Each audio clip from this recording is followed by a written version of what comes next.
Hello everyone. हम लोग कल पॉलिटी में 8 क्लास तक पढ़ लिए थे। आज हम लोग 9वां वीडियो पढ़ेंगे।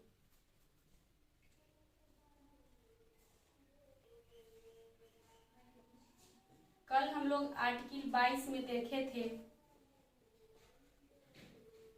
गिरफ्तारी से संरक्षण।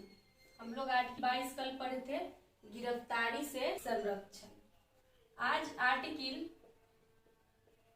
23 पढ़ेंगे। 23 में पढ़ेंगे बलात् श्रम।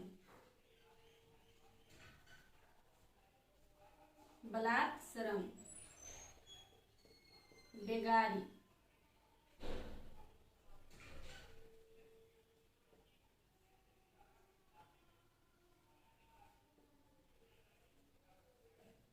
बंधुआ मजदूर। बलात् श्रम, बेगारी, बंधुआ मजदूर हम किसी से, आर्टिकल 23 में है कि हम किसी से जबरदस्ती काम नहीं करवा सकते, उसे बंधुआ मजदूर बनाकर नहीं रख सकते हैं। बिना पैसे के हम उससे मजदूरी नहीं करवा सकते हैं। बेगारी हम लोग नहीं खटवा सकते हैं। आर्टिकल संख्या 23 कहता है कि हम किसी से जबरदस्ती कोई काम नहीं करवा सकते हैं। आर्टिकल 24 कहता है 14 वर्ष से कम उम्र के बच्चों को फैक्ट्री में काम नहीं करवा सकते। 14 वर्ष से कम उम्र के बच्चों को हम फैक्ट्री में काम नहीं करवा सकते। आर्टिकल संख्या 24 कहता है कि 14 वर्ष से कम उम्र के बच्चों को हम फैक्ट्री में काम नहीं करवा सकते। आर्टिकल 25 अंतःकरण की स्वतंत्रता।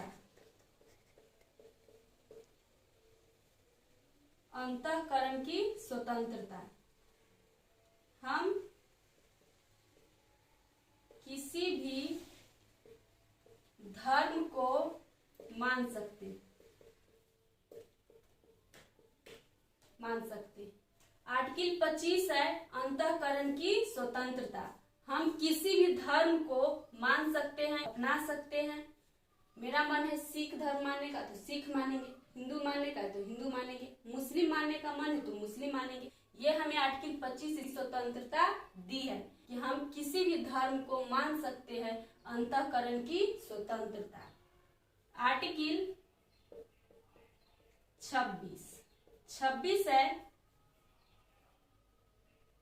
26 सामूहिक धार्मिक की स्वतंत्रता। सामूहिक धार्मिक की स्वतंत्रता। मतलब कहीं पर यज्ञ हो रहा है तो हम उसमें भाग ले सकते हैं। कहीं पर पूजा हो रहा है हम उसमें भाग ले सकते हैं। यज्ञ, हवन, पूजा, इस सब में हमें भाग लेने की स्वतंत्रता आर्टिकल 26 देती है। किसी भी धर्म का हो तो सामूहिक धार्मिक की स्वतंत्रता, हमें किसी भी धर्म में, पूजा में, उसमें हमें शामिल होने की स्वतंत्रता दी गई है आर्टिकल 26 के तहत।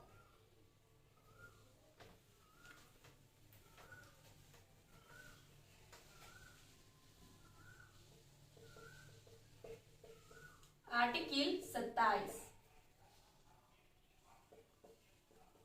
धार्मिक चीजों के लिए दिया गया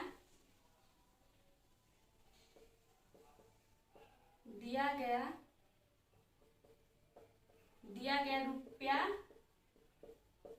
पर टैक्स नहीं लिया जाएगा।